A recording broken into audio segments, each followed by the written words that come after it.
Have you ever tried to send money to someone in another country? You fill out the forms, you pay the fees, and then you wait, sometimes for days, sometimes longer.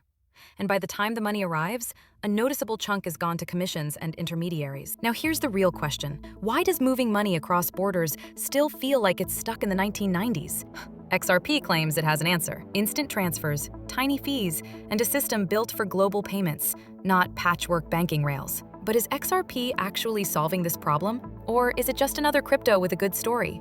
This is Jessica from Crypto Simplex, and in this video, we're going to find it out. First, we need to clear up the most confusing part about XRP, because most people get this wrong. Ripple and XRP are not the same thing. Ripple is a fintech company, founded in 2004 and based in San Francisco. Its mission is simple, but ambitious. Fix the painfully slow global payment infrastructure used by banks. Ripple built RippleNet, a payment network designed to move money between financial institutions in real time, aiming to compete with legacy systems like SWIFT. XRP, on the other hand, is not a company. It's a digital asset. Specifically, it's the native token of the XRP Ledger, or XRPL, an open-source blockchain that anyone can use. Here's the simplest way to think about it. Ripple builds the payment highways, and XRP is the vehicle that can travel those highways instantly and efficiently. Now, this is where things get interesting. When the XRP Ledger launched, its creators gifted 80 billion XRP to Ripple Labs. That decision would later become the center of massive controversy, and a lawsuit that shook the entire crypto industry. Right now, our reporter John is standing outside the courthouse where it all happened.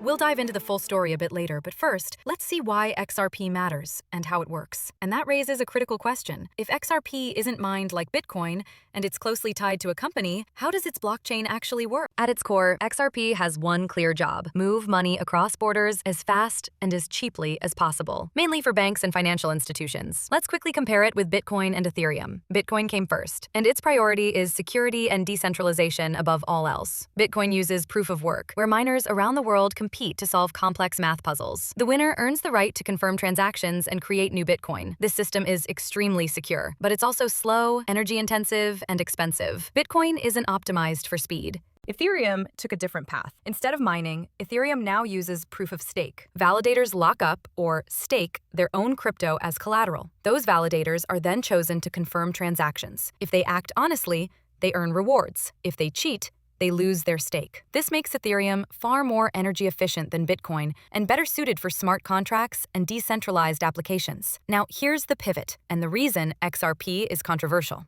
XRP doesn't use mining or staking. The XRP Ledger uses a fast consensus system based on agreement. Transactions are validated by a group of trusted servers called validators. Each validator keeps a list of other validators it trusts, known as a unique node list. When a transaction is submitted, it's confirmed once 80% of those validators agree it's valid. This process usually takes 3 to 5 seconds. No mining, no staking, minimal energy use. That's why XRP can handle around 1,500 transactions per second with extremely low fees. Also, unlike Bitcoin, all 100 billion XRP tokens already exist. No new XRP is created through the validation process. So here's the clean comparison. Bitcoin secures value through brute force competition. Ethereum secures activity through economic collateral. XRP secures transfers through rapid agreement. All three work, but XRP is narrowly optimized for speed and efficiency in global payments. All right, that's enough for today. In the next episode,